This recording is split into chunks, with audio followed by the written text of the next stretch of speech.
और उसको बार बार करेक्ट करने में आप चाहे 2 घंटे लगा वो अलग बात होती है, मगर लाइन क्रिएट करने में अगर स्पीड अच्छी है आपकी, ठीक है, और प्रैक्टिस आपने किया हुआ है mid tones, high tone, dark tone, light tones का, तो आपका इंप्रूव हो जाएगा स्केच, ठीक है। ये तो मान के चलिए, तो ये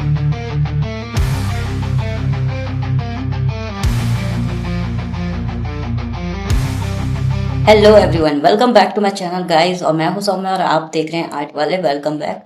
और आज पार्ट 2 में हम वर्क करने वाले हैं। आज पार्ट 2 में क्या होने वाला है इंटरेस्टिंग, वो आप लोगों को वेट जरूर रहा होगा, क्योंकि फर्स्ट पार्ट में जो मैंने बताया आप लोगों को वो एक बहुत ही डिफरेंट ट्रिक्स थे। अगर आपने मिस आउट कर दिया है तो जरूर देखना पार्ट 1, क्योंकि वो बहुत ही अच्छा है गाइज। और बहुत सारी ऐसी ट्रिक्स हैं जो लोग नहीं बताते हैं, और कुछ लोग अगर वो स्किप करके देखें तो प्लीज उसके स्किप बिल्कुल मत करना, क्योंकि उस पार्ट को अगर मिस किया आपने तो ये पार्ट में बहुत कुछ आप मिस कर जाएंगे, ठीक है। आपको समझ में नहीं आएगा कि मैं क्या बताना चाह रही हूँ, ठीक है। तो चलिए स्टार्ट करते हैं बिना देरी किए, क्योंकि आज है जो मैं अभी बताने वाली हूँ आपको वो बहुत ही ज्यादा वैल्यूएबल है गाइस, जो अगर आप फ्री हैंड सीखते हैं ड्राइंग, ठीक है। तो सबसे पहले मैं आज बात करना चाहूंगी गोस्टिंग मेथड की। तो गोस्टिंग मेथड कितने लोगों को पता है और कितने लोगों को नहीं पता है, ये कुछ लोगों को नेम वाइज नहीं पता है, बट हाँ कुछ लोगों को ये चीज नेम वाइज भी पता है और नॉर्मली भी पता होता है। जो फ्री हैंड ड्राइंग बनाते हैं हर किसी को नहीं पता होता। तो मैं आपको छोटे से तरीके से, आपको एक अच्छे तरीके से मैं समझाना चाहूंगी एक न्यू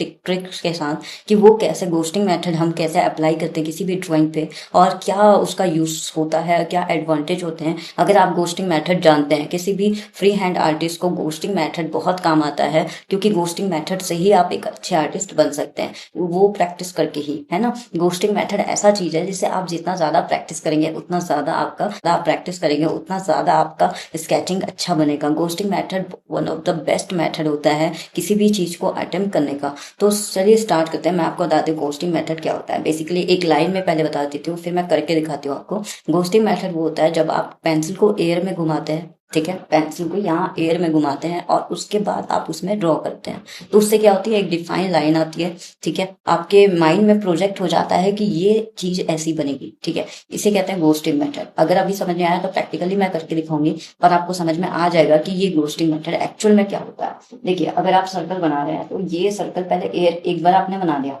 उसके बाद ये एयर में घुमाकर फिर से लाइन्स हम बस ऑब्जर्व करते हैं और सोचते हैं कि ये कितना हम परफेक्ट बना सकते हैं, ठीक है। तो ये होता है गोस्टिंग मेथड। किसी भी चीज को आप पहले एयर में पेंसिल घुमाना, उसे कहते हैं गोस्टिंग मेथड, ठीक है। जो हर एक बड़े आर्टिस्ट को आप देखोगे कि वो गोस्टिंग मेथड का यूज करते हैं। किसी भी एक पोर्ट्रेट बनाना हो, ह्यूमन फिगर बनाना हो, किसी भी टाइप की ड्राइंग बनानी हो, स्केचिंग करना हो, रैपिड स्केच करना हो, बहुत ज्यादा ही देखते हैं लोग, ठीक है।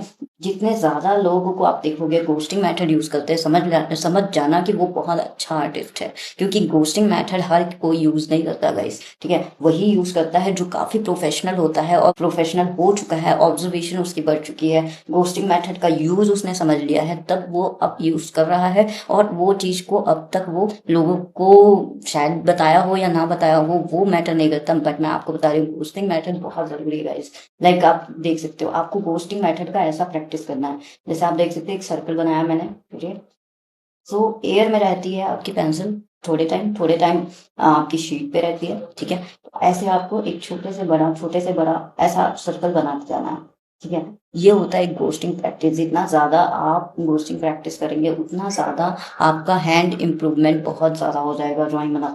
ड्राइंग बनाने के लिए बहुत इम्प्रूव्ड कर जाएंगे आप, ठीक है। अगर आपको गोस्टिंग मेथड यूज करना नहीं आता था या आपको नाम नहीं पता था, तो आपको अब पता जरूर चल गया होगा कि गोस्टिंग मेथड क्या होता है, क्योंकि ये एकदम बेसिक चीजें हैं और जो लोग नजरअंदाज कर देते हैं। ये देखना बहुत जरूरी होता है कि गोस्टिंग मेथड क्यों इंपॉर्टेंट है, ठीक है। तो सबसे बड़ा एक और रीजन मैं आपको बताती हूँ गोस्टिंग मेथड ऐसा प्रैक्टिस करने से। अगर आप कोई भी स्केच या ह्यूमन फिगर या फेस ड्रॉ करते हैं, तो जैसे आपका परफेक्शंस नहीं आते हैं, तो आप ट्राई करोगे तो एक करते करते प्रैक्टिस करते करते एक परफेक्शन और इम्प्रूव कर जाओगे, अगर आप ये सब चीजें आप ड्रॉ करते हैं तो, ठीक है। ये ऐसी चीजें हैं जो गाइस बहुत सारी ना पॉइंट्स पे वर्क करती है, कहीं कहीं पे वर्क नहीं करती है। वो है एक लैंडस्केप ड्राइंग, ठीक है, क्योंकि हमको लैंडस्केप में अलग अलग, जैसे हमको माउंटेन बनाना है या कुछ बनाना है तो वो चीज़ वर्क नहीं करेगी। ठीक है, पर जो शेप्स होता है, ठीक है, या आपका ह्यूमन फिगर होता है या पोर्ट्रेट्स आप बनाना चाहते हैं, उस पर बहुत ही ज़्यादा लेवल पे यूजफुल होती है।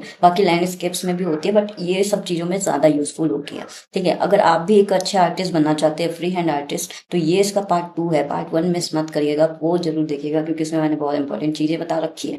ठीक है, तो ये आप देख सकते हो कि जब घोस्टिंग मेथड आप ऐसा प्रैक्टिस कर लिए ना, तो आपकी पहले तो इम्प्रूव हो जाएगी पोर्ट्रेट। ठीक है, पोर्ट्रेट बनाने के लिए आपको बड़े सर्कल्स, ठीक है, और आपको बहुत सारे घोस्टिंग मेथड्स यूज करने होते हैं।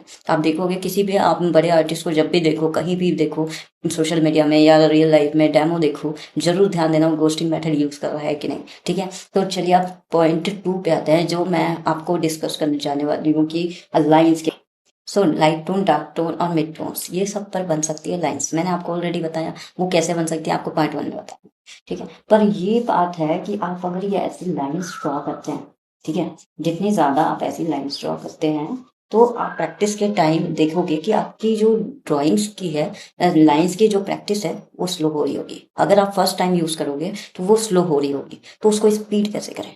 सबसे मेन बात यह रहता है कि ये तो ठीक है, लाइट है, डार्क है, मिड टोन्स है, वो तो आप बता रहे हो, बहुत अच्छी बात है, वो तो मैंने प्रैक्टिस भी कर लिया। बट प्रैक्टिस स्लो में नहीं करना है गाइस, स्लो में नहीं। ठीक है, स्लो कर लिए आप, बहुत अच्छी बात है, एक बार स्लो में कर लिए, वेल एंड गुड। बट अगर आपने उसके फास्ट प्रैक्टिस कर ली, ठीक है, like this continue continue continue अगर आपने प्रैक्टिस की है, तो आपका जो स्केचिंग का स्पीड है, जो आप फ्यूचर में स्केच करने वाले हैं, रैपिड स्केच करने वाले हैं, या आप नॉर्मल कोई डिफरेंट स्केच करने वाले हैं, वो बहुत ज़्यादा स्पीड अप हो जाएगा। ठीक है, अगर आपको आउटलाइन बनाने में जितना आप, भले उसमें आप डिटेलिंग देने में और उसको बार बार करेक्ट करने में आप चाहे 2 घंटे लगो, वो अलग बात होती है, बट लाइन्स क्रिएट करने में अगर स्पीड अच्छी है आपकी, ठीक है, और प्रैक्टिस आपने किया हुआ है mid tones, high, dark tone, light tones का, तो आपका इम्प्रूव हो जाएगा स्केच। ठीक है, ये तो मान के चलिए। तो ये प्रैक्टिस जो मैंने आपको बताया है, ये भी बहुत इंपॉर्टेंट है गाइस। ये पॉइंट ये था गाइस, एट लास्ट मैं आपको बताने वाली हूँ कि ये मेन पॉइंट ये है कि आपको प्रैक्टिस बहुत ज्यादा करनी है। अगर आपने घोस्टिंग मेथड और लाइंस की प्रैक्टिस नहीं की है तो अभी तक, तो ये चीज पॉसिबिलिटी बहुत कम है कि आप फ्री हैंड आर्टिस्ट बहुत जल्दी बन जाएंगे। ठीक है, क्योंकि प्रैक्टिस बहुत जरूरी है गाइस। घोस्टिंग मेथड आपको नहीं आता, अगर लाइंस का अच्छे से आपने प्रैक्टिस नहीं किया है, हर वैल्यूज को आपको समझ में नहीं आती है, तो फ्री हैंड आर्टिस्ट बनना इम्पॉसिबल है गाइस। तो प्लीज ज्यादा से ज्यादा प्रैक्टिस करो, और जितना ज्यादा आप ऐसे घोस्टिंग मेथड, लाइंस वगैरह प्रैक्टिस करोगे, उतना ज्यादा आप अपने आर्ट को इम्प्रूव कर पाओगे। स्केचिंग, रैपिड स्केच, जो भी आप बनाना चाहते हो, सारी चीजें आप इम्प्रूव हो जाएंगी। जितना जस्ट प्रैक्टिस से ही आपका एक आर्ट बहुत अच्छी होती है गाइस। अगर आप भी फ्री हैंड आर्टिस्ट बनना चाहते हैं, तो फ्री हैंड आर्टिस्ट का एक ही चीज होता है कि वो बहुत प्रैक्टिस करता है बाकियों के कंपेयर में, क्योंकि बाकी जो मेथड्स यूज करते हैं, ग्रीन मेथड एंड ऑल, बाकी बहुत सारे मेथड्स होते हैं, बट अगर फ्री हैंड आर्टिस्ट है तो वो उनसे दोगुनी मेहनत करता है, हमेशा ये याद रखिएगा। तो मिलते हैं नेक्स्ट वीडियो पे गाइस, और थर्ड पार्ट पे हम बहुत सारी चीजें जो है इसे एक प्रो लेवल पे सीखने वाले हैं, और स्केचिंग डेमो भी करने वाले हैं थोड़े अच्छे लेवल पे, क्योंकि अभी तक मैंने प्रैक्टिसेस के बारे में ही बताया है आपको, फंडामेंटल्स बताया है जो कि बहुत इंपॉर्टेंट है। और थर्ड पार्ट में हम प्रो लेवल पे थोड़ा सा वर्क करेंगे, और मैं आपको एक ओवरव्यू जरूर दूंगी कि किस तरीके से हम स्केच को स्टार्ट कर सकते हैं। ठीक है, चलिए बाय बाय।